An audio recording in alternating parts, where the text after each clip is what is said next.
Tak fordi du har set videoerne fra TradeTechs playliste International Trade Made Easy. Jeg håber, at du nu har fået et klarere billede af de muligheder, som international handel giver dig, og hvordan du kan udvikle dit internationale potentiale. Især håber vi, at vi har vist, at selv små virksomheder kan konkurrere på internationale markeder. Vi håber også, at du har set, at du kan afprøve dit internationale potentiale til ingen eller meget lave omkostninger. Men selvfølgelig findes der ingen tryllestav, og du bliver nødt til at bruge tid og kræfter på at åbne nye markeder.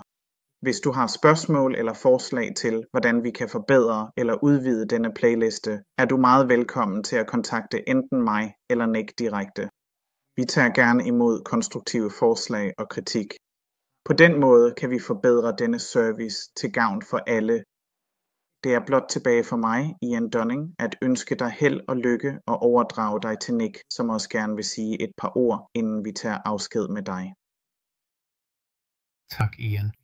Som Ian sagde, håber vi, at disse videoer har hjulpet dig med at se, at du kan udvikle dit internationale potentiale, og at vi har givet dig praktiske forslag til, hvordan du fuldt ud kan realisere dette potentiale. Abonner venligst på vores kanal for at se fremtidige videoer, der promoverer og forklarer de muligheder, som international handel bringer. Det er gratis. Bare tryk på abonner-knappen nedenfor.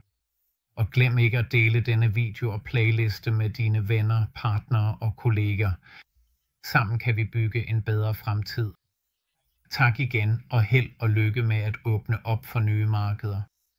Hvis du har brug for hjælp, kan du finde vores kontaktoplysninger nedenfor. For nu er det farvel fra mig, Nick Daniel, og jeg glæder mig til at høre fra dig. Videre sendt til